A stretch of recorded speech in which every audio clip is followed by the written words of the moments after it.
Silicon Valley has been under a major microscope in the last few years for its diversity failures, highlighted most recently by a memo from a now former Google engineer who made some rather questionable observations about the differences between men and women. Earlier this year, my colleague Carolina Milanese, a principal analyst at Creative Strategies, wrote a piece on diversity for our blog, which you can read below.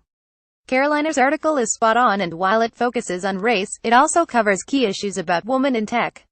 I feel that in light of the current developments here in Silicon Valley, her piece is an important reminder that tech needs diversity more than ever. Tim Badgerin. It should come as no surprise that tech is a big part of my life, not just my job. As such, many of the books around the house, podcasts I listen to, and documentaries I watch are tech-related. If you read my earlier column, you also know I have a 9-year-old daughter who is mixed race. So as a mom, I always try and make sure my girl has role models for her gender and ethnic background. When it comes to tech, however, finding names of black leaders is still not easy. Let's look at the numbers. The most recent Apple Inclusion and Diversity report shows black employees make up 9% of the current workforce and 13% of new hires. When looking at leadership, however, that 9% drops to 3%, a number that has not changed since 2014. At Google, black employees represent only 2% of both the overall staff and the leadership. At Microsoft, 3.7% of the employees are black and only 2.1% are in leadership positions. At Facebook, black employees represent 2% of overall employees and 3% of senior leadership. At Twitter, which lost its diversity chief earlier this year, 3% of the workforce is black. Amazon's workforce is 21% black with 5% in management, though many work in warehouses and other low-skill jobs, the Seattle Times reported in 2015. It's hard for me to look at these numbers and feel encouraged about how inclusive tech really is and what opportunity my daughter will have in it. The Diversity Wheel. The Diversity Wheel was created by Marilyn Loden in the 1990s to better understand how group-based differences contribute to people's social identities. There have been several iterations of the Diversity Wheel, but the most common is made of 3 circles: internal dimensions, age, gender, physical ability, and race. These dimensions are usually the most permanent and the most visible. External dimension, marital status, work experience, income. Organizational dimension, management status, work location, work field. The latter 2 circles represent dimensions acquired over time and can also change over time.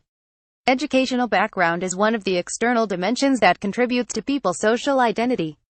A recent report by Georgetown University said that, while the number of African Americans going to college has never been higher, African American college students are more likely to pursue majors that lead to low-paying jobs. Law and public policy is the top major for African Americans with a bachelor's degree. The highest-paying major among African Americans is in health and medical administration. The second lowest-paying major among African Americans is in human services and community organization, with median earnings at $39,000.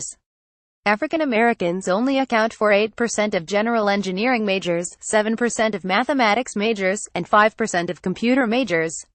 Even those who do major in high-paying fields typically choose the lowest-paying major within them. For example, the majority of black women in STEM typically study biology, the lowest-paying of the science discipline. Among engineers, most black men study civil engineering, the lowest paying in that sector.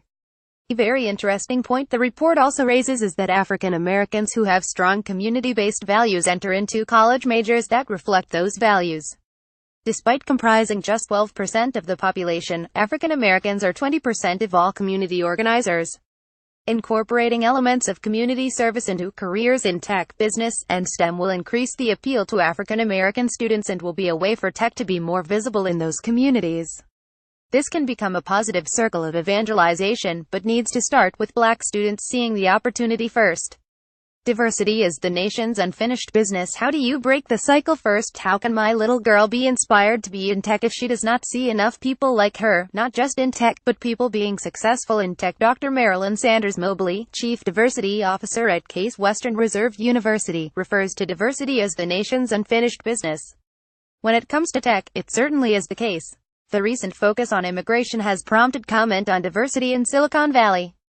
You only need to stroll through Mountain View to bump into Chinese, Korean, European, and Indian people. But this only means Silicon Valley is international, not diverse. Dr. Sanders Mobley says you cannot address what you cannot acknowledge, and it starts with acknowledging blind spots. Here is the first one: internationalism and diversity are not one and the same. Another important point Drive Sanders Mobley highlights is that when it comes to fostering diversity in the workplace, there is a need for affinity and employee resource groups. Not everybody will use them or need them, but they are necessary to provide a sense of belonging. So it starts with empowering students to enter the workplace, aiming for better paying jobs, aiming for management and leadership positions, and then creating a work environment that fosters a sense of belonging. Kimberly Bryant's effort with Black Girls Code is a great example of how to plant the seed with kids, in this case girls, when they are starting to think about what they want to be when they grow up. While Black students are underrepresented in tech education, however, this is not the ultimate issue, as there are still more Black students graduating than there are currently working in tech. How is that possible? Mostly because the recruiting process is broken. Silicon Valley often looks within itself. Employee referral programs are very common, and recruiters, who often do not have any coding or engineering expertise, tend to rely on Ivy League universities and large tech names like Google and Apple as a measure of a candidate's ability. Then there is a hiring bias.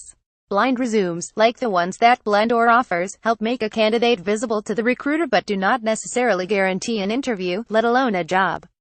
Widening the pipeline, changing recruiting techniques, and increasing awareness of bias will all help solve what is the ultimate issue in attracting a diverse workforce. Nobody wants to be a tick in the box of a diversity report.